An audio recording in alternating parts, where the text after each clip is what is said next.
Hello again. Haiti, which occupies half of the Caribbean island of Hispaniola, achieved independence in 1804.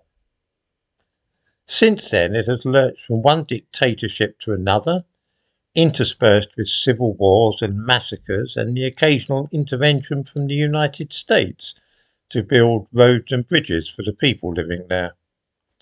Much of the basic structure of the country has been constructed by white people from Europe and the United States. Now Haiti is on the point of complete collapse, with no effective government and the capital ruled by armed mobs. The National Library of Haiti has been looted, not for books you understand, but computers and electronic gadgets and anything else which can be sold on for a profit. Gangs of armed men have been ransacking the university as well, stealing anything which is not red hot or nailed down. America is preparing to step in, once again, and rebuild the country. Kenya is offering to fly in 1,000 police officers too. Haiti is in fact what is sometimes called a failed state. When considering the evils of colonialism, it is perhaps worth remembering this interesting example of a country which broke free from the shackles of a colonial power long before most of the other islands of the Caribbean. It is interesting to consider what has happened more recently in the other countries there, the ones which were colonial possessions until the 1960s. Jamaica, for instance, had the lowest murder rate in the world until 1960, when it was granted independence. It now has one of the highest murder rates in the world.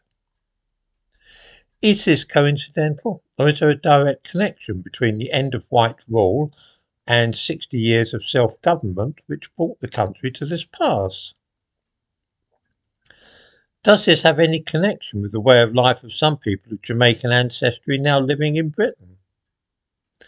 A similar thing has happened in other Caribbean islands since the end of colonial rule. Why? I do not think that asking questions of this kind can be considered racist in any real meaning of the word. It hardly matters whether what we observe is a product of culture, societal inequalities, genetics, or a combination of all of the above. It is the situation as it exists in the real world, and I am far from convinced that the end of white rule in the Caribbean has worked to the benefit of the ordinary people there. I am also not at all sure that the large numbers of people moving to Britain from that part of the world has improved the quality of life in this country. Asking why this should be so is a point of academic interest. It is so, and that is a position with which we have to deal.